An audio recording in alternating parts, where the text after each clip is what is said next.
स्वागत आहे तुमचं आपल्या एका नवीन व्हिडिओमध्ये। तर कशा आहेत तुम्ही सर्वजण? मी आज तुम्हाला माझं नाईट रुटीन शेअर करणार आहे, तर ते तुम्ही पूर्ण व्हिडिओ शेवटपर्यंत बघा। तर स्वयंपाकाच्या अगोदर मी पॉपकॉर्न बनवले, तर पॉपकॉर्न खायचे का रे? अभ्यास करा मग। आणि मी त्या अगोदरच घेतले होते पॉपकॉर्न बनवायला, पण मी त्यांना सहजच विचारलं तर त्यांचा होकारच आला, त्यांना आवडतात पॉपकॉर्न। तर मग काय, तेलामध्ये मी काही जास्त टाकलं नाही, थोडंसं तेल गरम करून घेतलं, हळद, थोडीशी चटणी आणि मीठ असं टाकलं त्याच्यामध्ये, आणि चाट मसाला पण टाकलेला आहे। चाट मसाला पण टाकायचा, आणि प्लेन जरी बनवले ना तरी पण छान होतात। तर मी आज मसाला पॉपकॉर्न बनवले, आणि याच्यामध्ये थोडंसं मी तूप पण टाकलेलं आहे। तूप टाकलं ना तर ते मस्त लागतात आणखी, बटर पॉपकॉर्न सारखे। आणि मीठ टाकलं भरपूर असं, आणि मीठ थोडं जास्तच टाकावं लागतं ह्याला। आणि याला ना प्लेट वरून झाकून ठेवायची, कारण हे पॉपकॉर्न फुटतात आणि मग प्लेट उडते, त्यामुळे झाकण ओझं ठेवायचं। आणि आपले पॉपकॉर्न तयार होईपर्यंत सुंदर अशी छोटीशी कविता तुमच्यासाठी। पाऊल छोटं असलं तरी स्वप्न मोठं ठेवायचं, पाऊल छोटं असलं तरी स्वप्न मोठं ठेवायचं, अडचणी कितीही आल्या तरी हसत हसत पुढे जायचं। आज नाही तर उद्या नक्की आपलं स्वप्न सत्यात येईल, आज नाही तर उद्या नक्की आपलं स्वप्न सत्यात येईल, फक्त स्वतःवर विश्वास ठेव, यश तुझ्या पावलांशी येईल। कशी वाटली तुम्हाला कविता? आणि आपले पॉपकॉर्न तयार आहेत, हेच मुलांना दिले मी काढून। आवडली? हे घे।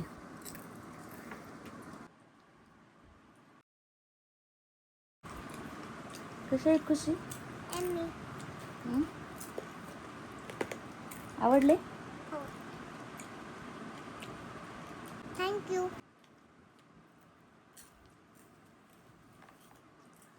आणि मग हे दोघं पॉपकॉर्न खात खात अभ्यास करत होते, आणि इथे मी संध्याकाळची दिवाबत्ती केली, अगरबत्ती लावून घेतली, आणि ह्याच्या अगोदरच घेतली होती पॉपकॉर्न बनवायच्या अगोदर, पण म्हणलं आजची पूजा पण तुम्हाला मी दाखवावं देवांची माझ्या। तर अशी छान अशी प्रसन्न मनाला वाटणारी छोटीशी सिंपल अशी पूजा असते माझी। आणि नंतर मग मी घेतला संध्याकाळचा स्वयंपाक बनवायला। तर आज संध्याकाळच्या जेवणामध्ये होते शेंगुळे। तर तुमच्याकडे काय म्हणतात ह्या पदार्थाला, तर तेही मला कमेंट करून सांगा। आमच्याकडे शेंगुळे असं म्हणतात। तर हे खूप छान टेस्टी लागतात, आणि ज्यांच्या समजा तोंडाला चव वगैरे नसती ना, तब्येत वगैरे बिघडल्यावर, त्यांनी नक्की हे बनवून खावं, खूप छान टेस्ट असते याला। आणि काहीतरी नवीन पदार्थ म्हणून, असा पाऊस पडत असेल तर गरम गरम शेंगुळे छान लागतात। तेच तेच भाजी, वरण, भात, पोळी खाऊन कंटाळा आला असेल तर छान आहे ही पण रेसिपी। मी ह्यामध्ये ना गव्हाचं पीठ जास्त प्रमाणात घेतलं, थोडंसं वाटीभर बेसन पीठ घेतलं, वाटीभर ज्वारीचं पीठ घेतलं, असे 3 पिठं मिक्स करून घेतले। त्यामध्ये ना मिरचीचा ठेचा टाकू शकता तुम्ही जर तुमच्याकडं असेल तर, माझ्याकडं नव्हता म्हणून लाल तिखट टाकलं मी, गरम मसाला टाकला थोडा, कोथिंबीर टाकली कट करून, आणि लसण कुटून आणि जिरं कुटून टाकलं बस, आणि चवीपुरतं मीठ, असं घट्ट पीठ भिजवून घेतलं। आणि आता कुकरला बनवते मी, तुम्ही पातेल्यात पण बनवू शकता।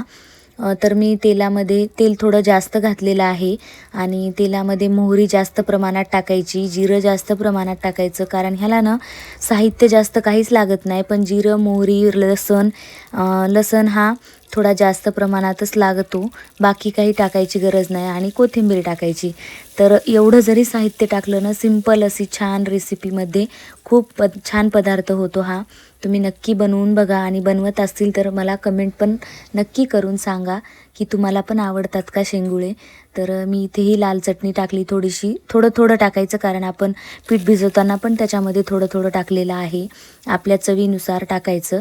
कोथिंबीर टाकली, हळद टाकली, आणि मीठ टाकायचं थोडासा, मी इथं गरम मसाला टाकलेला आहे। आणि तुम्ही मसाला नाही टाकायचा तर स्किप करू शकता। आणि मग 2 ते 3 ग्लास याच्यामध्ये पाणी टाकलेलं आहे, पाणी आणखी थोडं मी नंतर पण टाकलं होतं, अर्धा ग्लास। आणि इथे बघा, आता पिठाचे मी असे शेंगुळे बनवत आहे, अशी ना गोल अशी एक लाईन बनवून घ्यायची पिठाची, आणि ह्याला गोल बनवायचा आणि पाण्यात उकळी आली की टाकून द्यायचे. असे सारखे बनवत राहायचे आणि टाकत राहायचे आणि नंतर शेवटी सर्व बनल्याच्या नंतर ह्याला 15 ते 20 मिनटं पूर्ण शिजू द्यायचे. आणि मीठ आपल्या टेस्टनुसार टाकायचं बरं का. मी 2 वेळा मीठ टाकलं, म्हणजेच पिठामध्ये पण मीठ टाकलेलं आहे आणि ह्या तडक्यामध्ये पण मीठ टाकलेलं आहे. तर खूप छान बनते ही रेसिपी, तुम्ही नक्की ट्राय करा. आणि खुशीची ना, मी स्वयंपाक करत असताना स्कूलमध्ये जे काय झालेलं असतं ना, तर ती अभ्यास करता करता आठवलं की सांगायला येते. तर तशीच तिची माझ्यासोबत इथे बडबड चालू होती.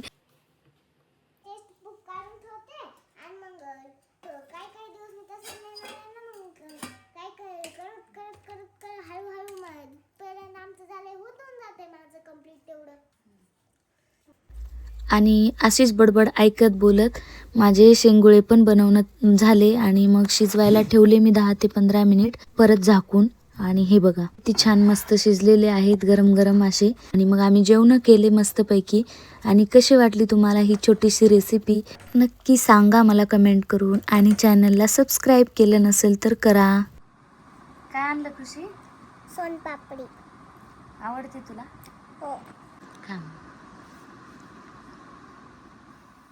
अशा प्रकारे आमचे सर्वांचे मग जेवणं वगैरे झाले आणि मी भांडे वगैरे घासून घेतले मग सर्व. आणि आता माझं संध्याकाळचं परत साफसफाई चालू आहे. टिफिन वगैरे घासून घेतले मुलांचे उद्या सकाळसाठी. बॉटल मी संध्याकाळी दररोज अशा गरम पाण्याने स्वच्छ धुवून ठेवते, नाहीतर मग अशा ब्रशनं या घासून पण ठेवते.